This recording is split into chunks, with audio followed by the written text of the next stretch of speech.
Hello, friends, and welcome back to r/IDontWorkHereLady and our story for today. Hurricane Karen Strike, saga of the Great Ice Storm of 1998. So this happened a long time ago, more than 2 decades as you can see by the title, but it still sticks in my memory, even among the many crazy things that happened that night and that week even. Not everyone had cell phones yet, though lots of people did. This will matter later. The storm was intense. It was alternating between heavy rain and freezing rain. Very intense wind. Not quite a hurricane, but strong enough that it was breaking off small branches. It was dark. Full dark. The storm was completely blocking out the light of day. The clouds were thick and deep. They must have been thousands of feet thick for it to be that dark. Massive cumulonimbus, totally full. The storm had lost some of its speed since it hit the coast, but none of its fury. Power lines started going down, then even some of the poles. I'd been visiting my parents at their home. My little sister was also visiting from college, as was my little brother. They had time off, and I was able to just not take any contracts that month so I could go out there. Anyway, it's my adult family. After we'd all made amends with my dad, who'd stopped drinking all the time and had apologized to us for the past, so we're having apps.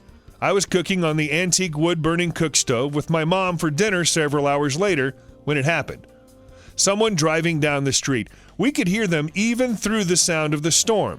And when they came around the corner and lost control on the sheer ice, they were lucky. They got caught by trees in the snowbank because the river's right there. Even though it was frozen, it runs fast, so the ice never gets as thick as some places. A car could pierce through it. My family sprang into action. We know they're going to need help getting out of the snowbank at the very least. First aid or more at worst. Dad grabs the first aid backpack from the wall in the kitchen where he keeps it beside a full-sized fire extinguisher. He was a logging camp medic at one time, early in his foolish youth, and he dealt with very serious life-threatening injuries. We all run to get into our heavy snow gear, then put rain gear over the top, also heavy boots for Arctic expeditions. We all put on our ice climbing gear. This is taking too long. We grab storm lights, halogen ones for the deep dark. On the way out, we grab shovels and pylons and flares out of the back of the car, then run out of the garage. My little sister takes snowshoes and heads to get the neighbors. There could be more cars. This is the only road if you're going deeper into the countryside in this direction. Then we slide down the toboggan run we have between our home and the cottage my parents own just below the home on the hill. This takes us from just the other side of our driveway all the way down to the ditch beside the road where the car crashed. We greet the people who've crashed. It's a family of 4. We check if anyone's hurt. They're fine, just a little shaken and scared. The car's stuck and they don't have anything to get it unstuck. While my mom is talking to them, I've already started shoveling. My little brother beside me is shoveling too. Good, solid shovels, spade-shaped, large, specifically for snow shoveling. There's already a crust of ice on everything, and my dad starts setting up pylons, weighing them down with dirt, sand, snow, a gravel mixture off the side of the road. Then the next car comes. It's the hour that commuters would be coming home now. I would have thought they would have stayed home. We knew the storm was coming, but no, lots of people decided to go out. We dodge out of the way, climbing up and away from the out-of-control full-size sedan. It careens straight into the first car. Luckily, my mom had already gotten the family to get out of the car. This would be the first year that we had a pileup, and it wouldn't likely be the last. The corner was a killer, right at the bottom of a long hill, and another corner in the opposite direction, so you can't see it coming. There are signs, but people ignore them, especially overconfident locals who take the corner at speed. Today, though, the ice was clear. It was getting thicker. People were going to keep crashing here. My dad and I started helping them out of the car. These people were strangers again, but it didn't matter for our reaction, though. This family was actually hurt, but it wasn't too bad. The size of their vehicles had somewhat protected them. Big boat of a thing. Only the wife had an injury that really needed attention. She'd smashed her head against the window. It was bleeding, so my dad rushed to help her, putting gauze pads and surgical tape from the first aid pack.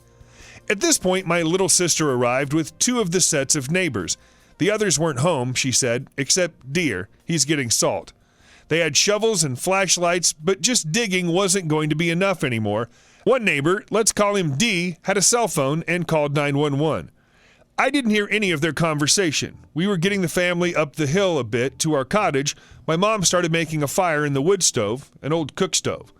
Power was already out at this point, so there were candles and wood stoves or gas only.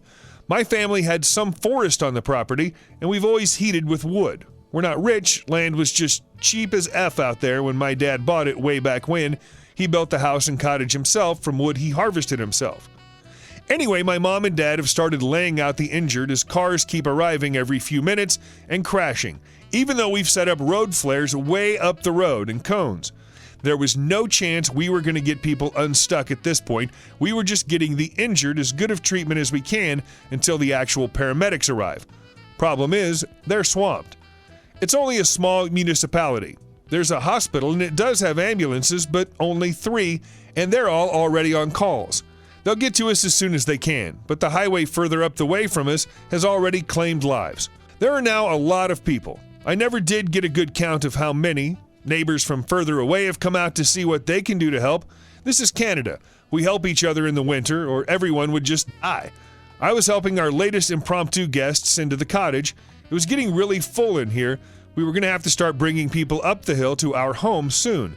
Then it happens. Hurricane Karen. In her defense, she was no doubt under stress. We all were.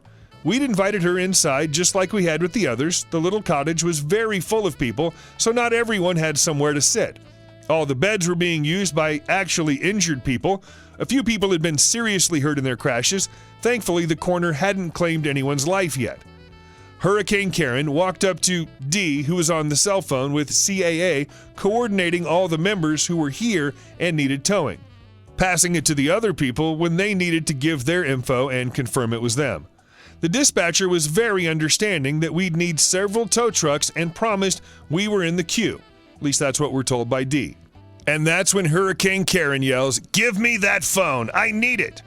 No one knew who Karen was. At this point, a few of the families and random people who'd crashed were actually people we knew.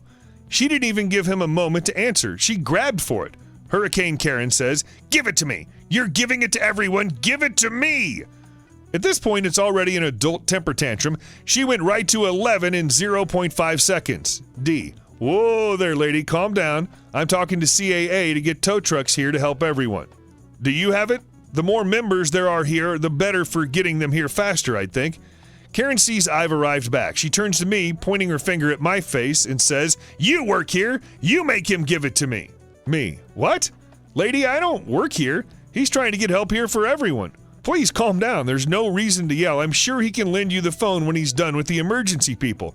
Look, there are a lot of cars piled up and people are hurt. Stop. The whole time I was talking, she kept trying to interrupt me. My dad came out from the bedroom area at this point. He had blood all over his clothes. He looked super tense. Hurricane Karen wasn't done. F you! Do you know how important I am? I'm the redacted local political person from a neighboring municipality. I'll have you fired! Me. Lady, are you serious? We helped you out of your car and brought you into our home, and you're behaving like this? You can't treat me like this. My battery is dead. I have to call my son. Me. Calm down. You can call your son when D is done. I'm fully shouting at this point, just like her. I'll get you fired. Get me your manager. Me. You can't fire me. Just stop. I don't have a manager or even a boss. You have to give me...